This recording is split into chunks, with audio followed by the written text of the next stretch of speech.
శ్రీమతి నమః. పాకిస్తాన్ తోట మనం యుక్తిగా యుద్ధం చేయాలట. ఒక పక్కనేమో కొంపంటుకు పోతుంటే ఇప్పుడు యుక్తిగా యుద్ధం చేయాలట. అసలు యుద్ధానికి మనం ఏమైనా కాలు దువ్వేమా?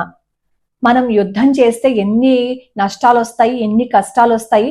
యుద్ధం చేయడం అంటేనేమో కొత్త బట్టలు వేసుకుని హాయిగా ఫ్రెష్ గా తయారై వెళ్ళాం అనుకుంటున్నారా? ఎన్ని రేట్లు పెరిగిపోతాయి, ఎంత మందికి ఇబ్బంది వచ్చేస్తుంది. అసలు యుద్ధం చేయటం అంటే మాటల యుక్తిగా వెళ్ళాలి. మరి యుక్తిగా యుద్ధం చేయటం పాప అక్కడ ఉన్న నరేంద్ర మోడీ గారికి రాదు. యుక్తిగా వీసా లేకుండా పాకిస్తాన్ లోకి ఎంటర్ అయ్యి అక్కడ ఉన్న వాళ్ళతో మాట్లాడి యుక్తిగా మాట్లాడి ఆ యుద్ధాన్ని ఆపేయచ్చు కదా, వాళ్ళందరి మనసులు ఆపేయచ్చు కదా. ఇక్కడి నుంచి మాట్లాడడం ఎందుకు? మీకు చాలా తెలివితేటలు ఉన్నాయి కదా, యుక్తి బాగా తెలుసు కదా, ఆ యుక్తిగానే చేయండి. ఇలా మాట్లాడే వాళ్ళని ఖండించకపోవటం వల్లే 1989లో కాశ్మీర్లో ఎంత దురాగతాలు జరిగాయి అనేది అక్కడ రచయిత ఎంత కళ్ళకి కట్టినట్లు చెప్పారు. విద్వేషాలు రెచ్చగొట్టేవాళ్ళని, మన చరిత్రని మసిపూసి మారేడికాయ చేసేసేవాళ్ళని, అసలు విషయాన్ని దాచేసి మోసం చేసేవాళ్ళని ఖండించకపోతే ఇలాగే జరుగుతుంది. ఇప్పుడు కాశ్మీర్లో జరుగుతున్న ఈ గొడవలకి, ఈ విధ్వంసాలకి కారణం ఈ రోజు రాత్రికి పుట్టుకొచ్చింది కాదు. ఒకప్పుడు కాశ్మీర్లో ఉన్న పరిస్థితుల్ని, అక్కడ ఎవరైతే విద్వేషాలని రెచ్చగొడుతున్నారో వాటిల్ని ఎవరూ ఖండించలేదు కాబట్టే ఈ రోజు ఈ పరిస్థితుల్లో ఉన్నామని చెప్పి ఆ కాశ్మీర్ రచయిత రాస్తుంటే అసలు వాళ్ళు పడుతున్న బాధలు గాని, అప్పట్లో పడిన బాధలు గాని ఊహించలేం. ఇప్పుడు మనతో పాకిస్తాను ఎప్పుడో ఒకసారి గొడవకొచ్చి తెలియకొచ్చిందని అనుకోండి, ఏదో ఒక మంచి మాటలు చెప్పో, లేదు అంటే బుజ్జగించో, మీరు అన్నట్టు యుక్తిగా అది కూడా కన్సిడర్ చేద్దాము, యుక్తిగా మాట్లాడేసి పంపించవచ్చు. కానీ ప్రతిదానికి వచ్చి గిల్లి కజ్జాలు పెట్టుకుంటుంటే ఒక్కసారి వేసి పడేయాలి. అలాంటి వాళ్ళకి అలాగే చెయ్యాలి. ఒక్కసారి తీసి పడేస్తే దరిద్రం వదులుతుంది. అయినా నరేంద్ర మోడీ గారు కూడా చెప్తుంది ఏంటి, మాకు పాకిస్తాన్ కాదు లక్ష్యము, భారతదేశాన్ని బాధ పెట్టే వాళ్ళు ఎవరైతే ఉంటారో వాళ్ళని మాత్రమే మేము టార్గెట్ చేసామని ఆయన చెప్పారు కదా. ఆయన ఏమి ఊరికి ముందే కాలు దువ్వలేదు కదా. పెహల్గాంలో దాడి చేయడానికి వచ్చింది ఎవరు? పాకిస్తాన్ వాళ్లే కదా. మరి వాళ్లే మన మీదకి దాడికి వచ్చి మన వాళ్ళ ప్రాణాలు తీసేస్తే అప్పుడు కూడా ఈయనేమో మోడీ గారు టూర్ లో ఉంటే ఆ టూర్ లో ఉన్న ఆయన వచ్చిన వెంటనే గన్నులు తీయండి, పదండి యుద్ధానికి అని అనలేదు కదా. ఆలోచన చేసి ఎలా చెయ్యాలి, శత్రువులు ఎక్కడున్నారు, ఎంతమంది ఉన్నారు, ఎలా ఉన్నారు, మనం ఎలా ప్రణాళిక చేసుకోవాలి, ఏం చెయ్యాలి, ఏం చేస్తే నా పిల్లలకి నష్టం కష్టం కలగదు అని ఆచితూచి అడుగు వేసి అక్కడ పాములు కదిపారు. ఇప్పుడు కూడా ఏమి యుద్ధం చేయలేదే ఆయన. యుద్ధం చేస్తాము, మేము ఊరుకోము, ప్రతీకారం తీర్చుకుంటాము అని చెప్పి ఓ అవాకులు చవాకులు పేలుతున్నది ఆ కంట్రీ. మీకు వాళ్ళ మీద అంత ప్రేమ ఉందనుకో అక్కడికి పోవచ్చు కదా, ఇక్కడ ఎందుకు ఉండడం? 1989 సెప్టెంబర్లో హబ్బా కాదల్ శ్రీనగర్ కి గుండెకాయ లాంటిది అనమాట. అక్కడ మొహల్లా అనే చోట టిక్కాలాల్ టిప్పు అని ఒక బీజేపీ కార్యకర్త అనమాట. అంటే అప్పటి కాశ్మీర్ కి ఉపాధ్యక్షుడు, కాశ్మీర్ శాఖకి. ఆయన బయటకు వస్తుంటే, ఆయన దేశభక్తుడు, ఆయన బయటకు వస్తుంటే నించోపెట్టి పేరు అడిగి ఈ గుండెల మీద ట్రిగర్ పెట్టి ఆ గుండెల మీద షూట్ చేసేసి పోయారు. పేరు అడిగి 4 రోడ్లు జంక్షన్, అందరు జనాలు తిరుగుతూ ఉంటారు. అయినా సరే ఏ మాత్రము భయం లేకుండా అతన్ని ప్రాణాలు తీసేసి పారిపోయారు. ప్రాణాలు తీసేసి పారిపోయే ముందు ఏం చెప్పారో తెలుసా? మీరు ఎవరైనా అక్కడికి వెళ్ళారు అంటే బాగుండదు, మీకు కూడా అదే గతి వస్తుందని చెప్పి వాళ్ళని బెదిరించి పారిపోయారు. ఆ తర్వాత ఎప్పటికో కొంతమంది వెళ్ళి ఆ టిక్కాలకి అంత్యక్రియలు అవి చేశారు. ఇది జరిగిన ఇంకా 2 నెలలు కూడా అవ్వలేదు, డిసెంబర్లో ఇంకొకటి. ప్రేమ్ కాంత్ భట్ అని ఆయన అక్కడ ఈ కాశ్మీర్లో ఉన్న ముస్లిమ్స్ కి చాలా ఫేవర్ గా ఉండేవారు. ఆ ముస్లిమ్స్ కి ఫేవర్ గా ఉన్నా గానీ ఆయన ప్రాణాలు కూడా తీసేశారనమాట ఈ పాకిస్తాన్ ఉగ్రవాదులు. ఆయనని తల మీద పెట్టి ట్రిగర్ పెట్టి పేల్చినప్పుడు ఇంకా పాపం ప్రాణాలు ఉన్నాయి, ఆయన కింద రక్తపొడుగులో పడిపోయారు. ఆయన దగ్గరికి ఎవరు రాకుండా ఉండడం కోసం బెదిరించారు అందరినీ, ఎవరైనా వస్తే బాగుండదు అని. అసలు వాళ్ళు చేసింది ఎవరు అనేది అక్కడ ఉన్న వాళ్ళందరికీ తెలుసు. ఆ చేసిన వాళ్ళు కూడా, ఈ ప్రేమకాంత్ ప్రాణాలు తీసేసిన వాళ్ళు కూడా భయపడలేదు. ఎంత గొప్ప పని చేసినట్లు నవ్వుతూ నినాదాలు చేసుకుంటూ అక్కడికి ఎవరైనా వస్తే ఖబర్దార్ అనుకుంటూ వాళ్ళ ఆ దురాగతాలన్నీ చేశారు.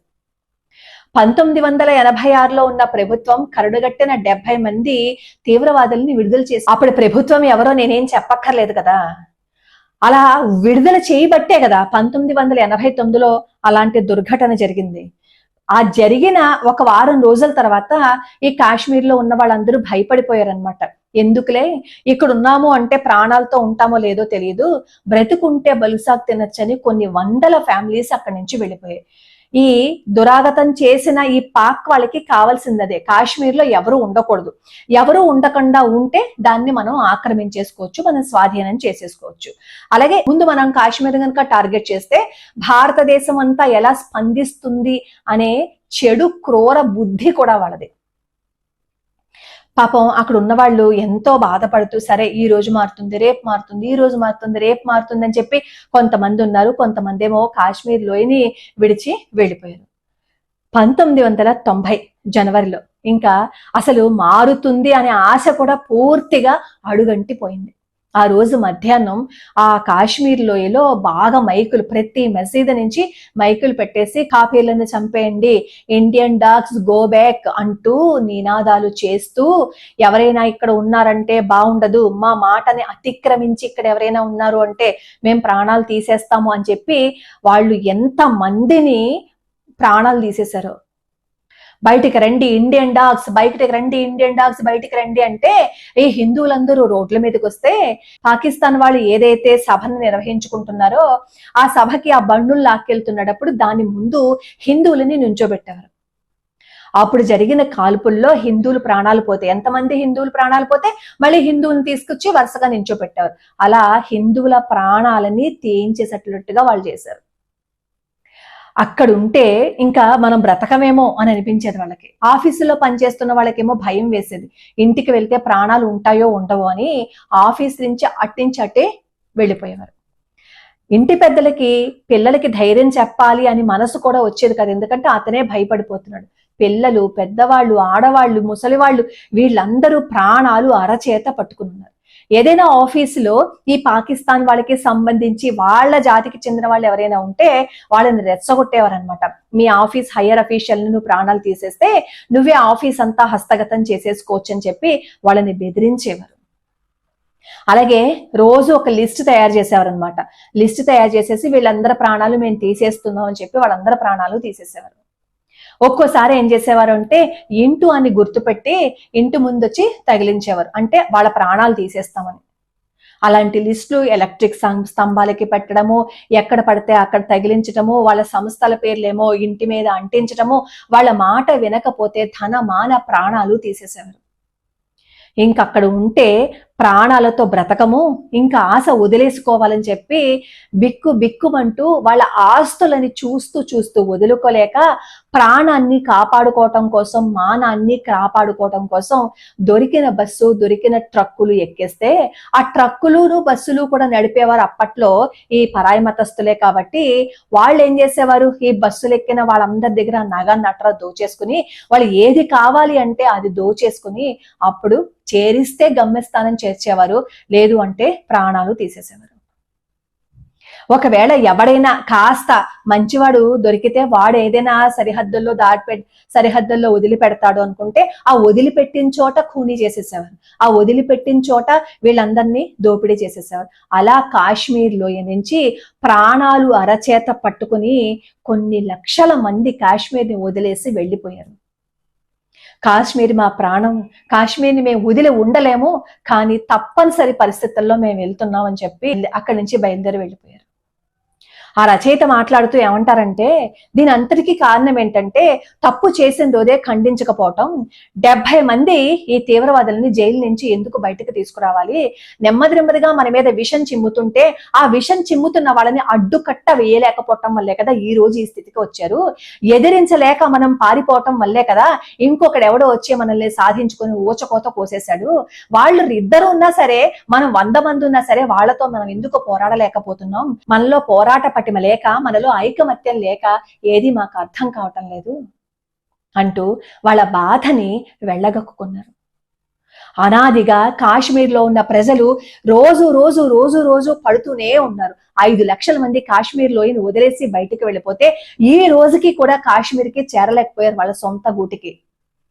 ఇలా ఎక్కడెక్కడో కాశ్మీర్ నుంచి వెళ్ళిపోయిన వాళ్ళు సొంత ఊరికి రాకుండా బాధపడుతున్న వాళ్ళు, ఎంతో మంది బాధను అనుభవిస్తున్న వాళ్ళు ఈ రోజుకి ఇప్పటికీ కూడా కాశ్మీర్లో ప్రజలు ఎంత బాధపడుతున్నారు. ధైర్యంగా కాశ్మీర్ ఎవరైనా వెళ్ళగలుగుతున్నారా?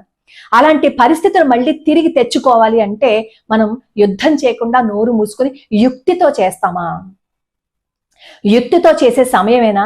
యుక్తితో చేసే పనులు కొన్నుంటాయి, శక్తితో చేయగల పనులు కొన్నుంటాయి. ఏదైనా మనం నడిపేటప్పుడు, యుద్ధ తంత్రం నడిపేటప్పుడు యుక్తితో నడపాలి. యుద్ధానికి వెళ్తున్నప్పుడు శక్తితో వెళ్ళాలి, ముందుకి ధైర్యంగా ముందుకు వెళ్ళాలి. అలాంటి ధైర్యాన్ని తీసి పాడేస్తూ అసలు యుద్ధం ఎందుకు, రేట్లు పెరిగిపోతాయి, ఆ సాఫ్ట్వేర్ కంపెనీలు పోతాయి, ఈ షేర్లు కింద పడిపోతాయి, ఎంతసేపు మన బ్యాంకుల్లో వేసుకోవాలనే ఆలోచన తప్ప ఈ భారతదేశానికి మంచి చేసే వాళ్ళకి కాస్త మనం సపోర్ట్ గా ఉండాలనే బుద్ధి లేదు కదా. మీరు చూపించండి యుక్తిగా మీరు ఏ పాస్పోర్టు లేకుండా, ఏ వీసా లేకుండా అక్కడికి వెళ్ళిపోయి సేఫ్ గా రండి, వాళ్ళందరినీ ఒప్పించి. అప్పుడు మీరు యుక్తిగా చేశారని మేము ఒప్పుకుంటాం. మొన్న ఒక పోస్ట్ వచ్చింది, భారతీయ సైనికులు మా మీద దండయాత్ర చేసిన, అంటే పాకిస్తాన్ వాళ్ళ మీద దండయాత్ర చేసిన. అక్కడ ప్రజలు మాట్లాడుకుంటున్నారు, మేమేం అనుకోము, ఎందుకంటే పాకిస్తాన్ మా మీదే యుద్ధాలు చేసింది, మా మీదే ఎన్నో తంత్రాలను ఉపయోగించింది, మేము ఇక్కడ కష్టపడుతూనే ఉన్నాము అంటూ వాళ్లే మాట్లాడుకుంటున్నారు. వాళ్ళల్లో వాళ్ళకే సంక్షోభం మొదలైపోయింది, వాళ్ళల్లో వాళ్ళకే విసుగు వచ్చేసింది, వాళ్లే బాధపడుతున్నారు ఈ భారతదేశం వాళ్ళు వస్తే బాగుండు అని.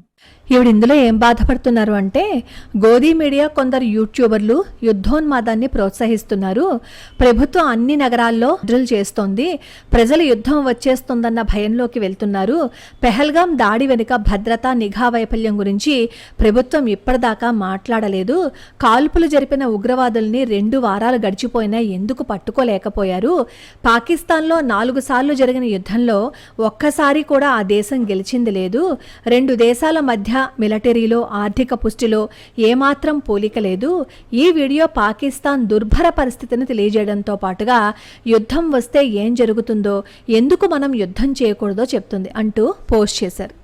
పాపం పాకిస్తాన్ ఎంత దుర్భర పరిస్థితుల్లో ఉందో అని బాధపడుతున్నప్పుడు పాకిస్తాన్ వెళ్ళిపోయి మన ఆస్తులన్నీ అక్కడికి ఇచ్చేసి కొంతమందినైనా బాగుపరిస్తే బాగుంటుందేమో.